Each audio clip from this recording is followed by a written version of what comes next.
Yeah. Abononsia ahaya Sompa 106.5 FM Accra. Ebron sonsia de anopa nonsia kase bo a. Ekoba simprimu Nana KJC Company Limited. Ebo ye chidom no ye de amamo. Nana KJC Company Limited ekoba simprimu anopa nonsia kase bo. Aye nam Sompa 106.5 FM so no enie. Na Nana KJC aso yasini na secure sanitary pad nso ebo ye chidom. Na endpoint homeopathic clinic nso eji ya baba. Na enam Sompa 106.5 FM yi esanso enam Sompa Sompa Kumasi eye 93.1 FM. Kumasi fonso asom ewo Sompa FM. No Kumasi 93.1 FM.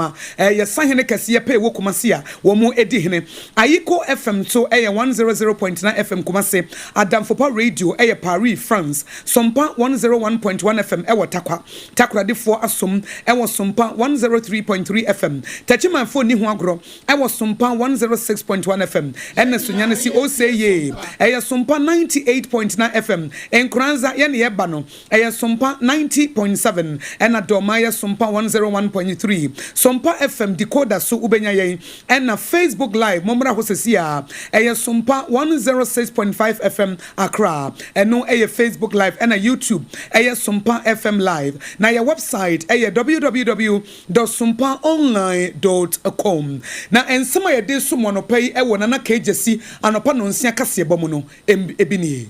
my president Rajan Dramani Mahama openi kase bi dia to just owo bibia so betumi ayomai na honorable Samuel Okudie Black ye foreign affairs minister na so swafo awo shamono nsem so say akwada ye fa ne siuzi adwo pinaman a ne classmate bi bo ne tuo ne kokan nani no sa abra akwada na nya visa oni nipa mienu ebehwe no a ye fly wo mode wo makọ UK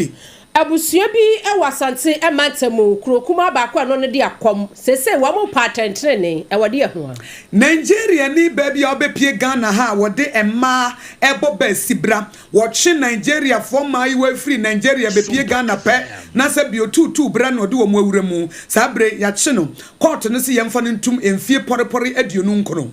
adehia wonom ewo doma hinkuro Wamo kasa omusi sese bibia doso pa ewa yare sabi ewo homo eyede adia na yene Father Felix Banfojao a wono ye chancellor ma Catholic Archdiocese ewo Kumasi chichenkomo na wo chire mu se popu foforo a waba no wode enwonyam foforo ebebre Roman asafo no ora Donald Trump wano so ede abasobosam ede akwa ma popu foforo ayi no musam nam ensempi kan wenum hu ne de som sakasebo ewo Sompa 106.5 FM so yene de som wono payi eyeme Akosua ago Aboagye meme Abena Badu Adepa Kwofie ye kam se Nana KJC Company Limited adansi hu ne ma chance ye ekwa awieye ebrepam ye bechirechi mu amamo wo mo ebo ye chidom secure sanitary pad aba ama ema enya hotoso na confidently boldly ye de akokodro enante no wo mo so eka ho endpoint homeopathic clinic Dr. Duboatem to nsafro sebrei na shan signboard ho no was spenters ho na henema kokoben na face tema committee 22 no so wodi mutintimaya wo boa ama awo emema ne ma enemu prostrate ni ade nyina nso yetu ase Hajia special local food nso wo ha Hajia special local food no aduane papa fie ene eho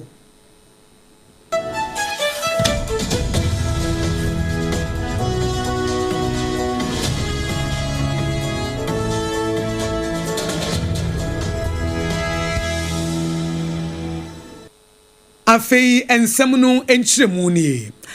Emre bi ne beche musa akwada bi efe ne siuzi adwo pinaman a wokosu school secondary school akwada yin kan bi nhemu ne classmate bi a wokuta tuo ema so za ne papa de woto ye na etuo koka akwada yi ani afedie nani na eseye nani na eproi Ghana 40 o me se aba na asembe na san ba kura anie na siuzi adwo pinaman asemi baaye no omanfo tu wana mo bebre na no nam na hyebedwani owo no ton na baton peso aso a wasanso aban so for sham no nsem so ono obo Samuel Okudie Black aba abonten se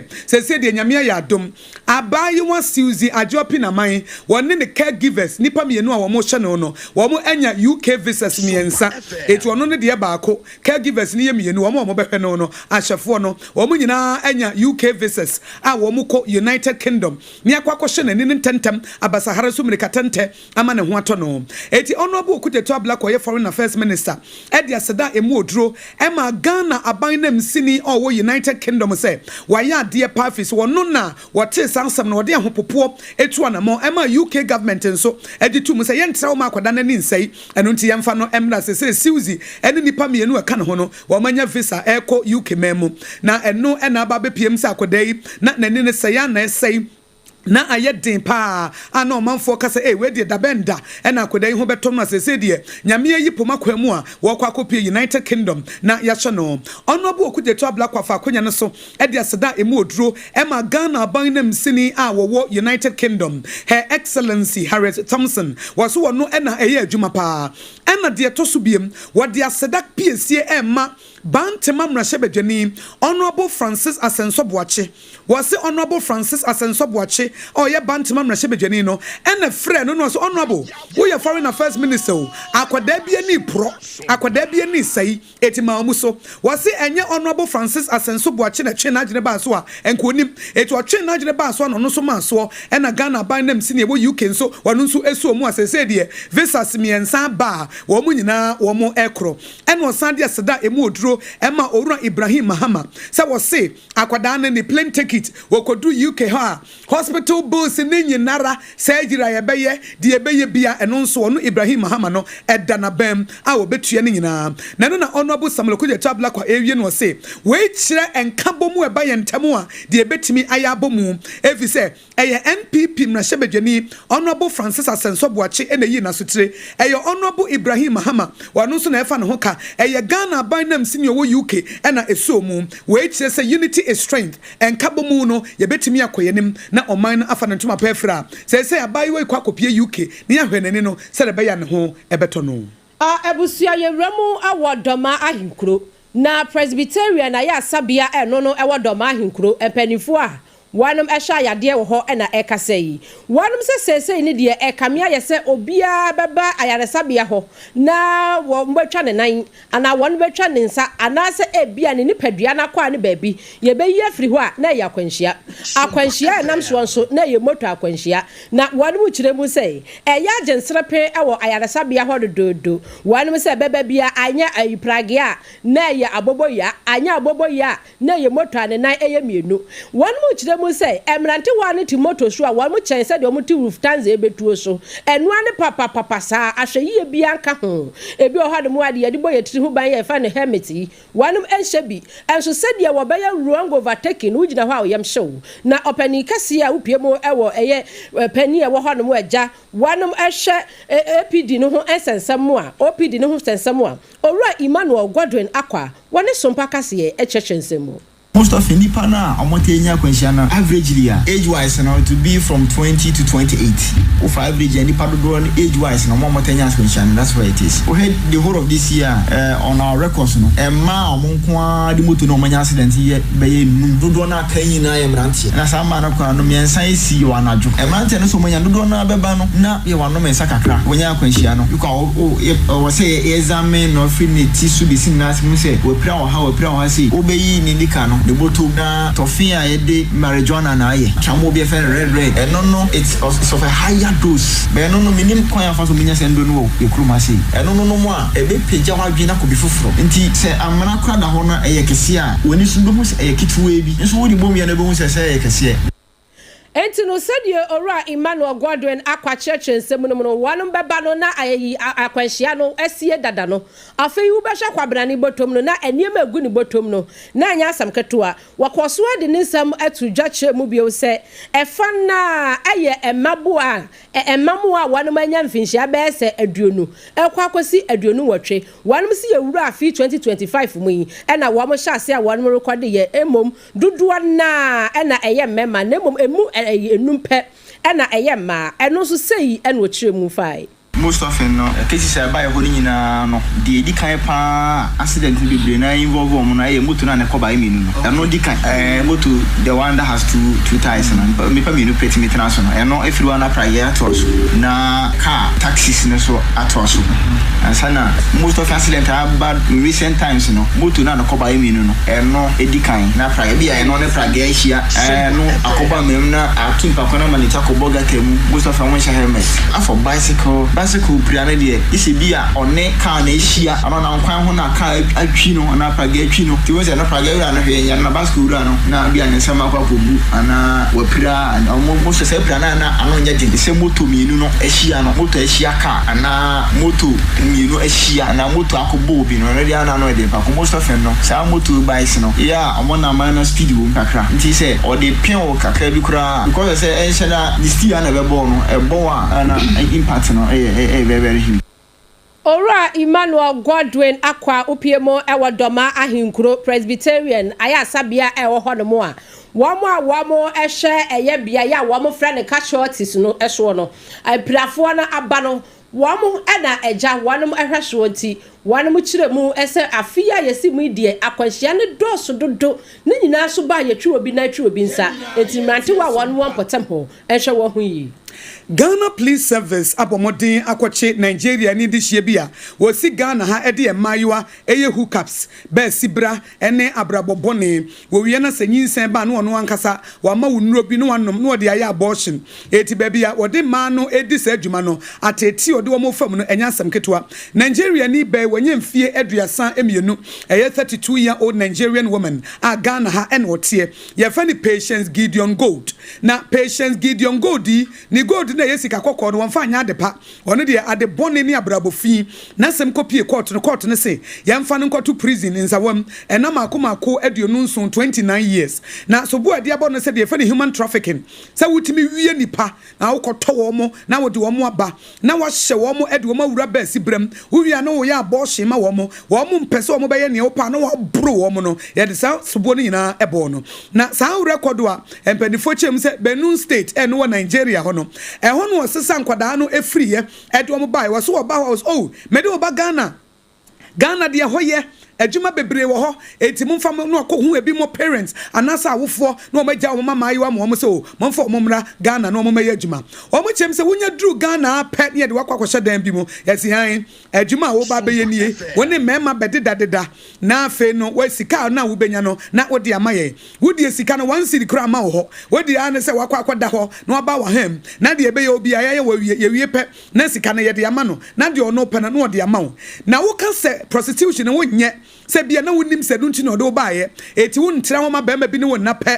maami chi wo gina ho na se bia wo ba wakosua kuma no na wo hwe no yi sunwi ni nyina na wo yi vagina no sunwi wo yi wi a na wo ma wo da no otutu no aka kire wo se wanye prostitution na memo abodam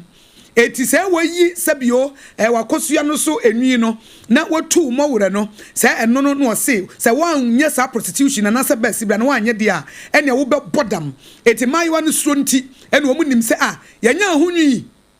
enwi no so fam honwi ene yayie ene ya se tu mo wure na nipa no so be mo abodam a omo ye Nigeria fo nti omo te ase eti e ba so ene me bodam de ene me gya me ho na me de me ho awuram na wode emaiwa wode wo makọ sa bra boni ni mu a ayi wo mo boni emprepi na abaiwa ba kokore fe no Abigail Timothy we say Nigeria fo din de Abigail Timothy ene wode tu just wo no ye de ni free Nigeria ba Ghana na no wonyam because no onim se wo ba ba ye adwuma na wode ahye ne ba na wo hye yefunu mu no afa wo baduru Ghana ese han eye be sibra hookups na wo ba be ye wose maami ba ya na ofa herbal concussion bi eye nuboni bi ene wode ma no no nom ye wonnom ye no ena nyinsan eseye eti sese ya chi maami e frɛ no Patience Gideon Gold ama 29 years ne ese yemfa no ntum wo mo se 20 years na eye human trafficking no eno no Ghana Human Trafficking Act 2005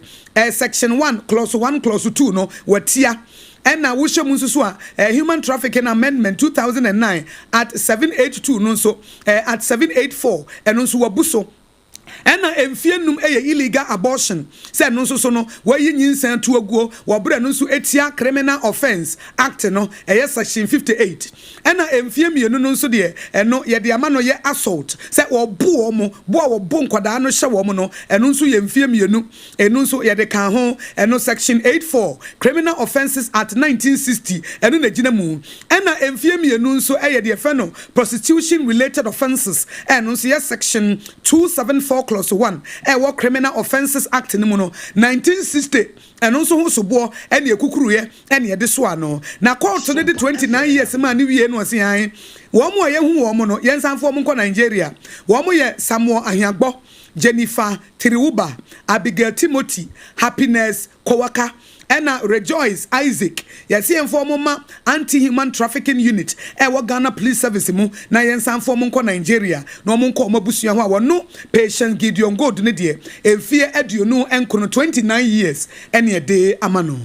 Ebusia afiba kuno emono mechire 2023 ni mono arehusem bi esiye ewo afija kwabre South Mesini nim ewo Asante Emantamu na ne nyina ene se owura bi a no ono oya taxi driver Foster Afrifa ene ni dini wonya dropping ese enipa no so ofa ne nko F2 hotel ya eno no ewo eye akom ena afei ahenkuro emfimfini na amane ni kire mu sei wode nipa no kwaduru ho sade na ho eye hotel nti na sada no wan mu gi wo mani wo mo boso afei wo hu ya ne se mente me ho ase bi ama ne homne so na wano taxi driver wano ade ho bi ababia ye sa ne de enka wa distance ne hu gina nkyɛn kora wo hu ya ne se mrante wa mienu baako akwatwe sekan na sekan a wakwatwe ya ne yonko ode kwa wono no ɛna se ni wura fi ni hu se wo hu se ya taxi driver yo wode be wo ni se kuchu na nam so ɛma taxi driver yi First Afrifa eti nananom esiedo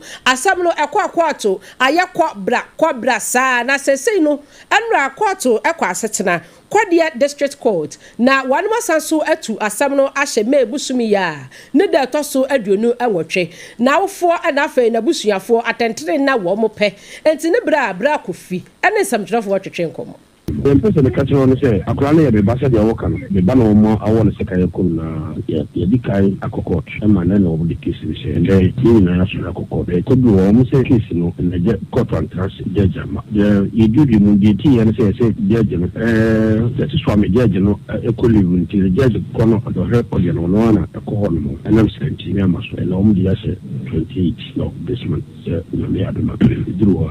ya mra ko ubu sa na di wo mo na say di tinge 28 no na mita se dia na make catch on memo na nufu di de measure fi wo mo nyina say atenten ne na measure fi wo mo atenten ne say banu yi obi a wo mo mokwa atenten ne say awu bi ni di player ko na wo buru bi na wo be catch o say ani parisho bi na kra be 200 dia wo no mo saba be bon mo ni fa ba ko so se no mo ni fa ba ko ma ko wo twete mu na boy ba ko na che no ya kasim no adika bo wo mu di o si me san ka di ni wo mu di ko ba do tuno na se mo be burba ko di wo gana ba wono no ka se mo do so mo se mo sia burba ko mo nya no na wan ja no wo ya kon ka bo ne na mi ti mo asika so ate mo gbe da no mi na chiri mo da na mo ni kura ko wono no so na mi so ka sa nti mo no be mo da no ni ko buru no ansa na mo sa de sika na wono Entino Andra Kwadia District Court kwa asetena no empanifo mienu a yede won gina adakam eye Solomon Owusu dodo na afra no company hero ana afa Somaria Yahaya enti ya hwɛ nim say 28th May yabesa so de wo ma begina adaka mu biu na yabusa wonom se wonom ene eye yesusu yampa asa de kana amani boyi yamani boni ba wa baidu ena eto nkra ifri Asante Mantamu esom yen me kan so Sompa 106.5 FM Accra ena wutie na KJC Company Limited anopa no nsia kasebo a secure sanitary part ebo ne chidom ena endpoint homeopathy clinic nso geno ababa na ababede di se Ghana enuane bo ebeba form kakra na we ye nsem bia Sompa kasebo ene economics our sanso ye chartered accountant owura obri ye bo a etwetwe nkoma wasi sudua wo se sa wo hye se de niam si kro ne de a sa wo hye World Bank amansansi kakra bia kese no enkontabo bi omode aba bontene edi adanse pefe se ejomu nsem ene niam a ekokoso no de ye frɛ no food inflation no ebeba form pantimpendodo a eniam abo ekosoro no enuane de no ebetimi aba form na aboa oman nti Ghana fo nhwe ni mu se de enuane bo na kosura be mfinso na entimi ente ema fom no ebre we die ebeba fom kakra oru obri yebo a ene Sompa kasebo etwetwe nkomo. So we are seeing our food price reduced by 7% here. But economics, all things being equal. So you know, Ghana, so you do a level, you specific, and also be a platform. Now, Ghana, the other years, you three, you see, yeah, but me, the nation, Pablo, so they say, you see, you know, after then the Kiana air pictures, after and then we have a no case, you know, Abba around 30.5%. Especially all this to December, and then around 70% here. It did not ask what they abastro as compared to United States dollar. In the case, you not the far equal jammer so, Apako Fasa and Niamano. If we are so so tiano, you see this one who are then the band a basso. In Ghana, being a double gainer, as a set. A twaso na e fa se ye Kenya e Ghana de ye mi an bo enye ya dia e ba fom bebree ama niema bo a e cost that is the food inflation wo man Ghana mu e ba fom we any ye tie eye owura obri ye bo a wo ye economics ono sanso ye chartered accountant eno ne Sompa kasebo twetwe nkomo se enuane bo e be ba fom. Na opani a waka say wano ene kofabai esanso eye banodani edema transformation 108 foundation wano kura ya wupiemu a wayankwaso ahene ewo dumesua eno no ewo bono ematemu nana ayebiafo giana wupiemu asese sede waye ni kurom ho no ho cha brochire ene ewuntimi emfa bola nkwato babia na ubeti anse tape bi kasawo esa ye hwew emfa nto ho owura yi for God and country dwumadie so ebra Professor Abochi etena adwam ena wone no atwetwe nkomo na ne nsem a wode tu dwa bi ene say Omampani His Excellency John Dramani Mahama owo bibia say wo betumi reset Ghana within 4 years wasu omampani ne second term say okase wo gina ne tumi so pa no aye Ghana yi a obetumi aye ne ne nsem eni. They make President Mahama opportunity be a yempany for baso nyina na obi ani. And that opportunity ni say aban bia ma so ebenya ne MPs obetimi change even constitution easily. But this time around aban no was so many MPs or say or change constitution pa obetimi asesa. That means say or that power ene ko da nchen a ono na ye president a obetena so da na ya to aba tie na ko tena bonten ahwe de ekoso na wasen abaso biu nti mistakes bia o ye before no e so otimi hu. You have everything, so you should be able to use 4 years to change Ghana. Enwachi no enwase Omampani His Excellency John Dramani Mahama said ya wobetumi atoto ne niema fa no Ghana adehia kura edebe pressure no 2028 wasanso nyina mu bio said ye upiemu a eye owura Donald Trump eye no eno so sei enwachi mu fai. See, President Mahama me say said they making so omie nani. Now within 2 years, Ghana forms a paper or born a home money. Ghana form put a big campaign say you should go and change the constitution and still stay for 4 years. Trump crown on what the Western world more powers so he's trying to change the constitution. I'm telling you, Trump. Wow. Another term. And I win him. This revealing. I made him. Oh no, I mean, I've not followed. No, I do something I call forecast. You know I'm a mystic, so I do some of these things. And the star said from January, said the possibility, say Trump, a bit change US or more constitution. No, I say another term. No, a best 80%. Na ayebia for Giana wano ane kofabai sanso ya banodani edema transformation 108 foundation upiemo ewa doma eye dumesua wano ane nkwaso hene a wo ho ewa bono emantamu kasebo ewu tie free Sompa 106.5 FM so ye home so ye ba ye dede aka nyina ebeto so Kweku minim se wa ye hye me kra man nane now so ebony show one embasso Male Honsepeno. Ebony condoms comes in different flavors and available in all pharmacies, chemical shops, over-the-counter shops, and pubs. For bulk purchases, contact 055-230-0075. Ebony condoms, Ghana's most pleasurable condoms. Make it worth it. We got peppermint, strawberry, vanilla, chocolate. We got peppermint, strawberry, vanilla, chocolate. It don't need the view means a condom. The condom will then it's not on, but don't as a condom. am say menya foreign call. Hello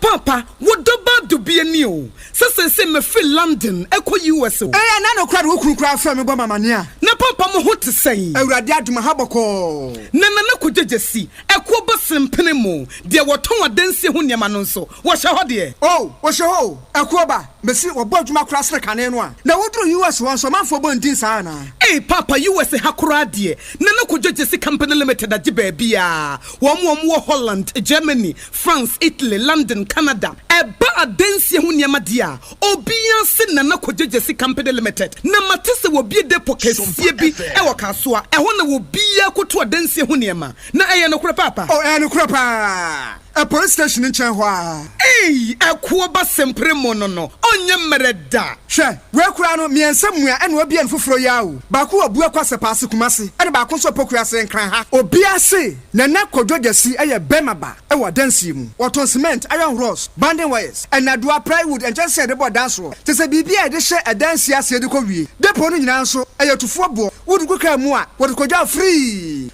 Akra we Kaswa Depo, any pokrasi de no kra to nchen a. Wasa wo bu Akoteman, Tantra Hill, Iron City, Amanfrom. Wasa bie depo kese so e wo Koshiman. Kumase sepase depo no kra da nchen a. Ebi so magazine road, head office no. Wa bie depo kese so e wo da de ntam. Edweso Akra road, Femeswa opposite Alaji Celia. Ampaba Meboshen. Tanoso Breman and Amanfrom. Numbers of man for the fray 0244 313 752 and 0244 41 93 93. Nana Kojesi Company Limited. Hey, a Kuaba Simple Endpoint Homeopathy Clinic. Ghana had the Obian himself a prostate. Na baby omutibi screening Emma Huni ye etuasia. Na a Endpoint Homeopathy Clinic. Anasa a kidney, a liver problem. Wofa baby and ajo. Na dear friend the premature ejaculation no. Be maybe I won't do for Kwakwesia. As a wood dinner huagro, as a water tonte, any ebra Endpoint Homeopathy Clinic, na yamuao, a man mema mo power, a ye Endpoint Homeopathy Clinic, wamu de mufua, yari bia, infections been a woho, and nase bia wosha wofa baby na juju, kidney problem, prostate dear, a ye Endpoint Homeopathy Clinic, a hinama kokobe kumase bakuho, a ben angel educational complex no, and na Akra hanso so dear, wamu jinemu ankasa, I was painted by a friend share signboard no, who drew now busasa wope Endpoint Homeopathy Clinic, wobia ebetro, for Endpoint, ewo 0244 867068 and 0274234321. Endpoint Homeopathy Clinic, wamu demufua.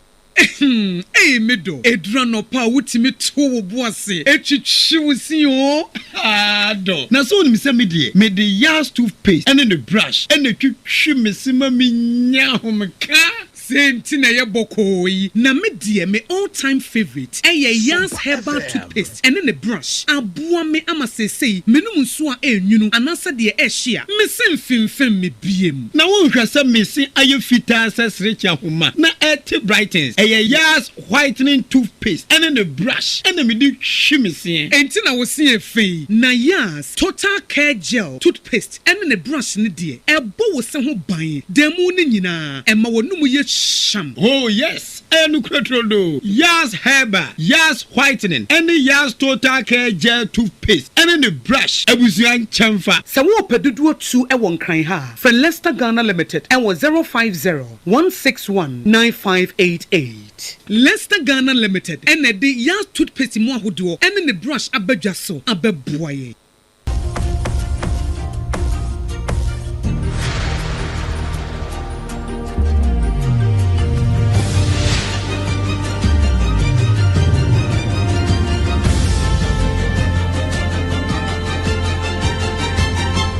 Sompa TV, Emma Aketuapa. Emma Aketuapa mpa yetwaka sebo no so National Disaster Management Organization nadmofo e de afutu ama Ghana for sa honedie de ye na we nya me Sompa firi wanu ne toso biem sabre ye nsu ahyase etutoyi obi amfa na namo NCCA Ashanti Regional Nadmo Deputy Director Orura Chasopon ene de afutu yi emae Nadmo a kaketwa bi say ye besi atorencham eho ekwan dan say ye be ya adwen say atorencham ye hwa menaba ne yakoboka akọ oya ne sa ajapade anyina akọ oman no enipa kura timi famu ehwere won enkwa enti ene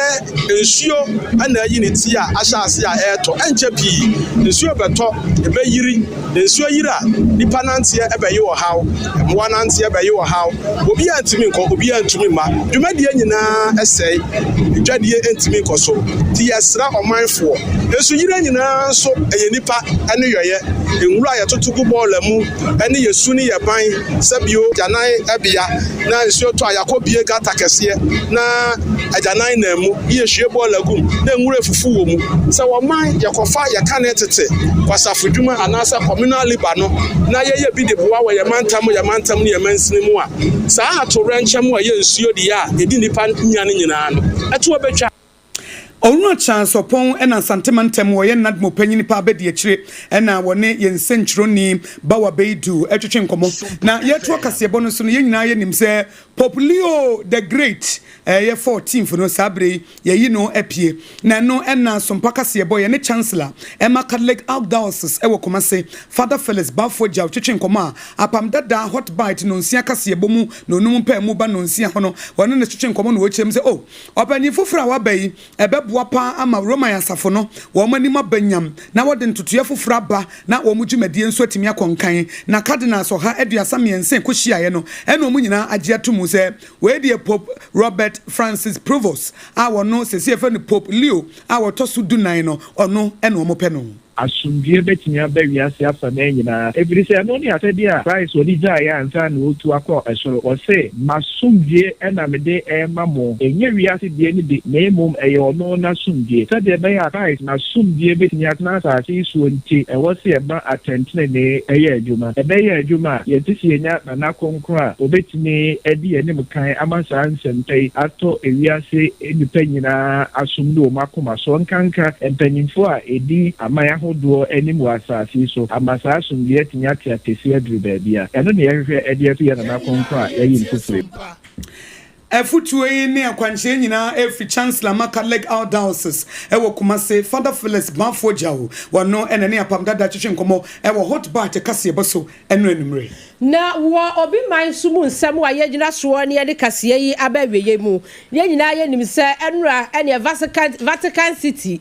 na wonum nyina cardinals wo mu kwahia ya wonum ayi pope fofora sese ne dino aye Pope Leo the 14th na amaman panimfo pi na wa mo di tri kwasam ema na omampani ya wono owa America brochimemu Donald Trump wono so adibia ma no na ni nyina ne se one mu kire mu say Pope Leo the 14th why Americani wono any Americani a wodi kan a Nyankopon aya dom ama yayi ni se Pope foforo kora na one mu kire mu say ofri Chicago na sedi amane no ekire nie one mu say ebra na eye opani a no ono oye Pope Francis a wonya ne baabi ekono na eye owura Donald Trump ne first time a wodi kan ebe ya America o mampani no na one no enkwante ase apam bi ase se efa se yendi poti adehye afei so eba no climate hu sensem a na waka na kamia ye se eye owura Donald Trump na wonfa na one mu ekire mu se the New York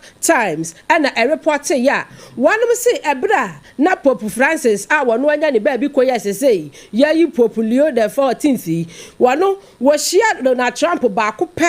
a wo shia no so eye Vatican City eho na eye owura Donald Trump ekọ ya wo kwashia no eye 2017 nim enti one mu kire mu sei sesei ne de eye Pope Leo the 14th a wabai owura Donald Trump na ni ajepa esanse wanya ni kuromu ni enti adehye ebisase aso wanya ni mamu ni ana wanya onu akasa chocho mutoi wedi okasa wobetia na yei anything kwasam a wade emana no so free hoba Sompa 106.5 yabi mu ama me kan wo sana na KJC Company Limited ko ba simpre mo boye chidom em ye de Sompa kase ba so mu free Sompa 106.5 FM so Accra FFA radio stations ahodo nyina mu na KJC Company Limited adansi hu ne yamasa ye nadoa plywood ahodo building wires wo ho cement iron rods roofing sheets ahodo na adwuma no waya chankasa etu wo experience ankasa eti se da na no meka ne bia wo na bi nsi fie da wo ma me bia nsi fie wo papa bia nsi fie afa na nyame aye wadom wo ni first generation a wo ba be si dan what asase no ekwa abefa so asi ni wo ni experience bia wo ni mentor bia wo de ekọ na KJC Company Limited be ye mentor amount ye be ma free consultation ekwa abeto foundation wo be drum finfi wo be boso wo be siesie mu ni nyina ye be ma na ama wo dan no akoyie na delivering so e wo ho etu beto ne ma na ne de gu kam wo nkran ye de beba wo komase ya ye de beba ba bia wo nkrabata bebre mantam dunsia ne nyina mu enye nwanwa sa basobo akese ene ko ba simprimu ye de ama no na na keje si company limited o ye Pentecost ninti Pentecost for friend no msena na bagia basoboy wo nwie na Central Steel for wo mso abam Central Steel for so ba wo mse an outstanding service 2023 ye de ama ya ma trailer eche ya ma truck cars mienu ene ye de a channel na dwuma panti enti enhire gu ne so nti sa wo koto adansie hu ne mafiri ne nkyɛn a wo dan wo chance a wo wie ba bi wo ha wo koto ene mafiri wo nkyɛn no minti wo wie da asase ne foundation se wo gina mu anie nanso Ekuoba simpri mu de wo de ho bodondon na dondon so asawo etifa ho kobo no adansi hu niemma ahyase kwa awieye emu alpha and omega ne nyina no ubenya etifre no ewo komase anasenkran ewo 0204355040 0204355040 na wodem na secure sanitary pad aba obi be se abakade ema enya hotoso secure sanitary pad oba bia wonim se nu menopause dia enne epokoko no busumi bia wo betwa na se wo twa atwa ne yie nenya bambo ano ohye na wo kosuku wo ko adwuma wo siesie ho confidently ye hu no he efise wo de secure sanitary pad ena wo de siesie ho ena pel cotton no ewo mu nti na ewo sa extra comfort na ema eho enkeka wo nti no ema ne pepa ena ne ntaba no so eban ne tre eti afafa ba bia wurawura ba bia eti wo de siesie ho a enya de leakage bia beba ba bia nti wo menstrual flow no say eye heavy say eye light obi wo ha wutim say ebra no so a eniema mu sane say eniema mu sane kura no a wo betimi enya heavy flow no ena ye kakra eno so betimi enya wo de na ne bo no ya tete so ade ba ko ma secure sanitary pad dan so no say eye proudly made in Ghana ha ya ene ye no ye the state of the art technology ene ye it is a water secure sanitary pad na echese wo boa ama Ghana nyumetimi atumpon etie kura no ye de ato mampani his excellency John Dramani Mahama nim se wo se wo ba beche sanitary pads dia any secure sanitary pads no ese wo de ka ho say ye combine beche secure sanitary pad amankwada na ne eno ano no enkoda no they will feel secured na omatimi akomanim eti we de mampani somwe na sanitary pads na wo ba beche no make sure say made in Ghana secure sanitary pad and I would be can watch the amankwada no na nkwada ne bambo etimi ejana naso secure sanitary pads ladies we are secured nyame aduma Mother's Day so weekend ya it is a wo package bi na wo de akwacha wo yere wo de acha wo nuaba wo de acha wo girlfriend na eno ne say secure sanitary pads na wo bɔ ne bede na wo hyehye ne kama na afa wo se me do gie na busumi bia na ma kwantuo no ayemre sa wo secure sanitary pads ya wo benya bi e wo supermarket ahodo corner shops malls and online shops ni nyina no wo benya secure sanitary pads na won so wo de edidwuma na aboa wo ye secure sanitary pads ladies we are secured na endpoint homeopathy clinic Dr. Duboaten say emane mema say mo ware na mo pa wo a monko endpoint homeopathy clinic homeopathy de Queen Elizabeth no de ma ni nyini chaye ne say woni homeopathy anu ode ye adwuma eti Ghana ha de eba homeopathia obi anim se eye endpoint homeopathy clinic Dr. Eduboaten eboa edom enti se man memma awo mu ohawa momra premature ejaculation bema wosu woni oba etukwan akokumase wodi wudu pokuase a wo se mapem oba no so misu minrui na wa mana ye bisi basa na wa ye ne basa eti bra endpoint na ye mawoma ye wo nerves anase ye wo kidney ye wo liver physiotherapy massaging ni nyina prostate in men eba prostate hu dwumadie ene ayaresade a obi anim se ye endpoint homeopathy clinic Dr. Duboaten say wo hwehwe na sprinter se kwan so wo ho ba bia friend share signboard na ya abrosan bi di ene ye bronu bi di eti anye bia filling station wudru ha wo se mepe endpoint homeopathy clinic akwada kora be kire wo ahene makokobe kumase Tema Community 22 kwa wana so hotel no so ebe no endpoint homeopathy clinic anopa isa wo fra Dr. Duboaten na wo befa 0244 867068 0244 027-427-867068 and 027-423-4321 027-423-4321 Hajia special local foods aduane bɛn sɛ ɛyɛ tozafi sɛ ɛyɛ waakye sɛ ɛyɛ jollof sɛ ɛyɛ fried rice sɛ ɛyɛ konkonte apremprensa banko ne tilapia aduane biara ɛyɛ Hajia special local foods ɛna wobɛnya no Ghana hadie sɛ wo didi anopa awia ne enumera Hajia special local foods ɛna wohia ɛna wo yɛ wedding ahemfo empanifo ministries agencies wo kɔna sɛ yɛ serve a wo ho na aduane nanim onyam na ekoyɛ hu sɛ ɛyɛ Hajia special local foods ɛna yɛhyehyɛ ne saa no ɛnyɛ nwanwa sɛ ɛtitiriw ɛna wɔnam komase ɛna wɔnam nkran ɛna wɔnam tema ɛna wɔnam elmina sɛ mantam ne nyinaa wɔkɔ hɔ ɛma orders akɛseɛ enti sɛ wo yɛ buffet bi wo yɛ birthday party wo yɛ yie wo yɛ wedding na wo po bi a obetimi ayɛ order na ma wo yie na ɛnsɛ wo engu wani mu ase a ɛyɛ Hajia special local foods na de dan so no sɛ wano no ɛnyɛ ingredient ya sɛ yɛ mako ni je ne tomatoes so apro ɛne garlic no de yɛ wo yɛ ne ti sɛ efie de eti sɛ wonya bi pɛ na wo dem eti sɛ wo pɛ sɛ wo ne Hajia special local foods ɛkasa aduane papa fie na wa frɛ 024-63-59921 ɛyɛ 024-63-59921 and that's 053-54-84392 053-54-84392 yɛne yɛde kasebo yi ɛsomo ɛna no pɛyi ɛyɛ me Akosua ago Aboagye wobetimi afrɛ me Akosua nhyira me ne me dɔba Abena Badu Adepa Kwofie na ya wo so ye ba de wobokrata hodo abadwa so trending stories social media dear friend Ghana today ye de beto am so e won Sompa 106.5 FM so